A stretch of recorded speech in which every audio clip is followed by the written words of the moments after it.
안녕하세요. 15년 만에 주택담보대출금리 10% 시대가 코앞으로 오고 있다고 이야기합니다. 지금이 12월인데요. 이제 한 달만 지나면 2023년입니다. 2023년 연초에 1월, 2월쯤에 주택담보대출금리가 10%를 훌쩍 넘어간다라는 겁니다. 물론 지금 현재는 최상단 금리입니다. 하지만 2023년 한 중반쯤 가면 최상단이 아니라 평균이 10%가 되기도 한다라는 겁니다. 결국에는 주택담보대출금리가 8%에서 한 12, 13%까지 올라가 있으면 어떻게 되겠습니까? 구간 자체가 최저가 8%, 그리고 최고가 한 13% 이렇게 될 거다라는 거죠. 서민들이 곡소리를 내고 비명을 지른다고 한들 이러한 수치가 바뀌어지지 않는다라는 거죠. 바뀌려면 어떻게 해야 됩니까? 금융권에 자기 자본금들이 많이 쌓여야 다시 금리가 내려간다라는 거죠. 지금은 금융권들이 돈이 부족해서 그들이 되려 돈을 더 모아야 되는 상황입니다. 그래서 사람들에게 고금리의 예금을 권유하는 거죠. 5%짜리 금리를 주고 이자를 주고 돈을 받아들이는 거죠. 그렇게 하면 대출자들에게는 당연히 금리를 7%, 8%짜리를 물리는 거죠. 그래야 그들도 마이너스 내지 않고 돈 장사를 할 수 있기 때문인 겁니다. 이렇게 금리가 가파르게 오르면 보통 사람들, 그리고 사업을 하는 사람들의 자금은 돈줄은 마르기 마련이죠. 어떻게 살아야겠습니까? 그리고 저러한 주담대 10% 시대가 우리들에게 뭘 요구하겠습니까? 강제적인 절약이나 아니면 자의적인 절약을 요구할 거라는 거죠. 생활비는 50만원으로 정해져 있는데 물가가 10%, 20%, 30% 오르면 어떻게 됩니까? 이제 당연히 등급을 낮추는 거죠.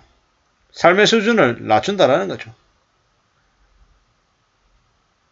한우 먹던 사람은 수입산 먹어야 되고, 소고기 먹던 사람들은 돼지고기 먹어야 되고, 돼지고기, 삼겹살 먹던 사람들은 다른 부위, 특수 부위라고 얘기하죠. 뒷고기 같은 가격이 싼 부위를 먹어야 되는 거죠.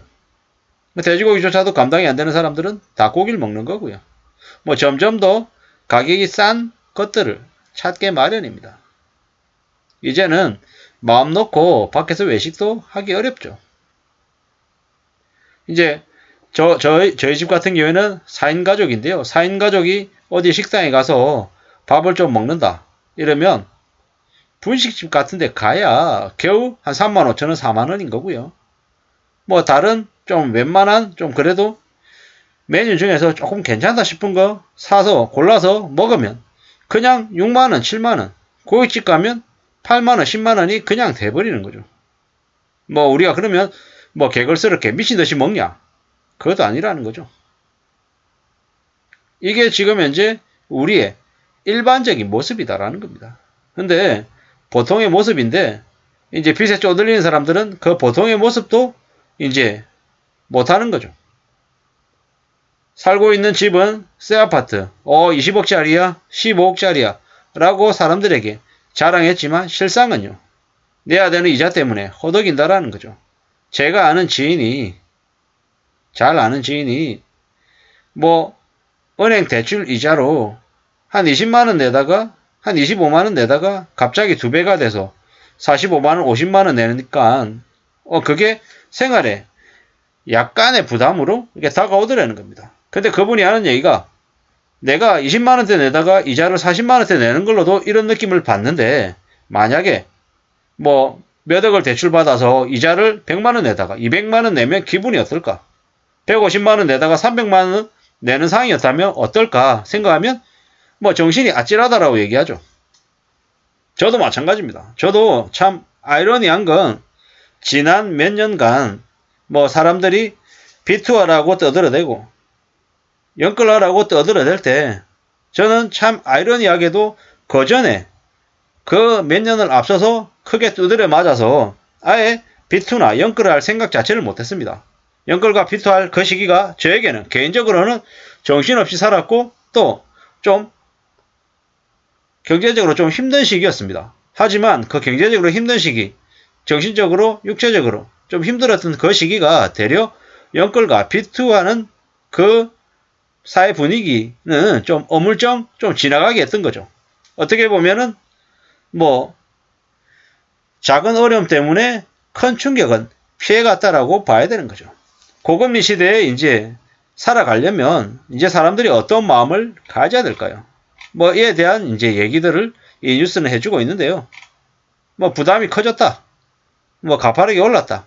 뭐 이런 얘기들인데 뭐 결국에는 신용대출금리가 7% 찍었고 뭐 가계대출금리 평균도 5%를 넘겼다라고 얘기하는데 뭐 이제 월급이 다 나간다라는 거죠. 그러면 결국에는 소비를 줄일 수밖에 없다라는 거죠. 뭐 제일 필요한 방법은 1번 소비 줄인다. 2번 뭐 추가적으로 더 일을 한다인 거죠. 이제는 회사에서 내가 일을 더 열심히 한다 그래서 뭐 급여가 팍팍 오르는 시대는 이제 지나갔죠. 해마다 연봉 인상이 뭐 몇 프로씩 물가 상승률 감안해가지고 올랐다. 뭐 이러는 것들도 이제 점점 과거의 이야기가 될 가능성이 크다라는 거죠. 뭐 그러면 어떻게 하겠습니까? 퇴근하는 길에 배민이나 아니면 쿠팡 앱 켜가지고 뭐 음식 배달하면서 집으로 가는 거죠. 대리운전도 하고 음식 배달도 하고 이렇게 해서 하루에 몇만 원이라도 벌어야 그 번 돈으로 생활비를 할 수 있는 시대가 이제 된 거죠. 엔잡나라 그래서 뭐 크몬 같은 그런 뭡니까 재능 플랫폼 같은 데 들어가서 내가 좀 일거리를 따와서 할 수 있는 건 또 뭐가 있을까? 이런 것들도 찾아보면서 계속 일을 한다라는 거죠. 이제 그렇게 점점 바뀌어간다라고 봐야 될 것 같습니다. 어떤 식으로든 추가적인 노동을 하지 않고서는 살아가기 어렵다라는 거죠. 받은 월급은 고스란히 주택담보대출, 이자와 원금 갚는데 내야 되는 사람들이 많아지기 때문에 대출금 갚아야 되기 때문에 어쩔 수 없이 그렇게 변해가더라는 겁니다. 뭐 이렇게 변해가는 시대에 잘 살기 위해서는 어떻게든 빚을 안 지는 걸 생활해야 된다는 거죠. 뭐 한방에 5억 벌고 10억 벌면 좋겠죠. 근데 그렇게 너무 요행을 바라다 보면 빚을 지게 돼 있고 빚을 지면 뭐 5억 10억을 버는 게 아니라 수십 년간 그냥 노예 상태에서 그냥 짓눌려서 산다라는 거죠. 부당한 일을 당해도 제대로 항변하지도 못하고 그냥 고개 숙이고 네네 하면서 그냥 끌려가는 삶을 살 수밖에 없다라는 겁니다. 아마 앞으로 불황이 심해지면 사람들이 어떤 식으로든 악착같이 저축하려고 들 겁니다. 왜? 세상이 언제든 어떻게든 뒤집어질지 모르기 때문에 내 손에 아주 작은 돈이라도 쥐고 있어야 안심할 수 있기 때문인 거죠. 아무쪼록 우리의 삶이 점점 더 삭막해지고 어려워진다. 그렇기 때문에 그에 대한 대비가 필요하다라는 말씀을 드리면서 마칠까 합니다. 감사합니다.